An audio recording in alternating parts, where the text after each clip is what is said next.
નમસ્કાર મિત્રો, આપણે આજે રજા હોવાથી મોંઘેરા મહેમાન આવ્યા છે. તેમને લઈને શેત્રુજી આપણા મિત્રની દુકાને મકાઈની ફૂલ ડીશ ખાવા માટે જઈ રહ્યા છે. મિત્રો જોઈ શકો છો, અમારા સાથી મિત્ર સલીમ ખાન એ મકાઈની ડીશ બનાવી રહ્યા છે. જોઈ શકો છો, બફેલી મકાઈ તૈયાર છે. મકાઈ લઈ અને એમાં એની ફૂલ ડીશ બનાવે છે. સૌ પ્રથમ મકાઈ ઓલા મશીનથી કાઢી અને એના દાણા કાઢી લે છે, બરાબર છે. દાણા કાઢી અને મકાઈ બનાવીને ડીશ બનાવશે. તમે ખાલી એકવાર ગમે ત્યારે નીકળો, જેસર રોડે સલીમ ખાનની દુકાન છે, બહુ ફેમસ દુકાન છે. તમે એકવાર ડીશ ખાઈ લો તો તમને એમ થાય કે નહીં, આપણે ખાવી તો મકાઈની ડીશ જ ખાવી છે. બરાબર, જો મકાઈની ડીશ બનાવી રહ્યા છે સલીમ ખાન બ્લોગ્સ, આપણા સાથી મિત્ર છે. તો સ્વાદ મુજબ અંદરે થોડુંક મીઠું, થોડુંક મરચું, લીંબુ બધું ધીરે ધીરે નાખી રહ્યા છે મિત્રો.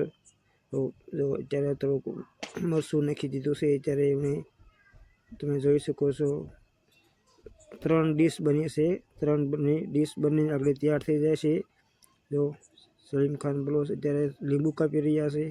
ને આપણા મોંઘેરા મહેમાન માટે સ્પેશિયલ ડીશ, જે મોંઘેરા મહેમાન છે કાળુભાઈ દલ ભમરા, જે પોતે આમલેટની દુકાન ચલાવે છે.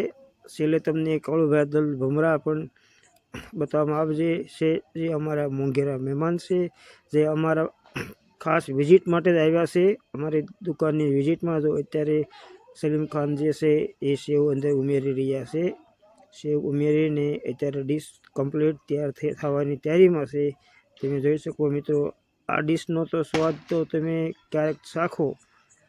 તો અત્યારે સ્વાદ મુજબ લીંબુ ઉમેરી રહ્યા છે. તમે જોઈ શકો છો મિત્રો, સ્વાદ મુજબ લીંબુ ઉમેરી રહ્યા છે. ને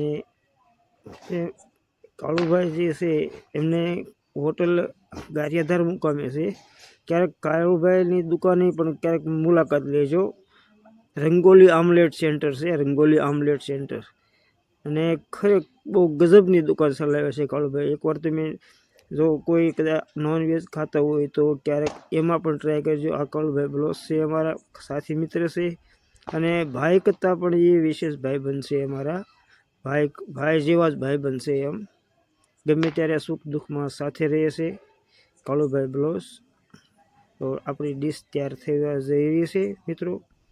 ડીશ કમ્પ્લીટ, ડીશમાં બધું જે સરળતાથી ગોઠવી રહ્યા છે અમારા સાથી મિત્ર. તમે જોઈ શકો છો ડીશ કમ્પ્લીટ, એક ડીશ કમ્પ્લીટ તૈયાર થઈ ગઈ છે. તમે જોઈ શકો છો, સરસ મજાની ડીશ જોઈને મોઢામાં પાણી આવી જાય એવી ડીશ સલીમ ખાન બ્લોગ્સે બનાવેલી છે. તમે જોઈ શકો છો કેવી સરસ ડીશ બનીને તૈયાર થઈ ગઈ છે. હવે તો એમ થાય કે એ ડીશ ગાયકા બનાવીને આપણને આપે તો સારું. એવું જો હવે શમશી પણ આપી રહ્યા છે. હવે તો અમારી ધીરજનો અંત નથી, અંત આવી રહ્યો છે. ધીરે ધીરે તો કમ્પ્લીટ ડીશ બની ગઈ છે. પહેલાં અમારા મોંઘેરા મહેમાનને આપણે ડીશનો સ્વાદ ચાખવા માટે આપી. જે અમારા મોંઘેરા મહેમાન આવ્યા છે એમને જો નાના બાળકો પણ સાથે રમી રહ્યા છે. તો અમારા મોંઘેરા મહેમાન કાળુભાઈ બ્લોગ્સ ડીશ, એનો સ્વાદ એકદમ પરફેક્ટ લાગે છે. તો એમણે દિલથી વખાણ કરેલા છે.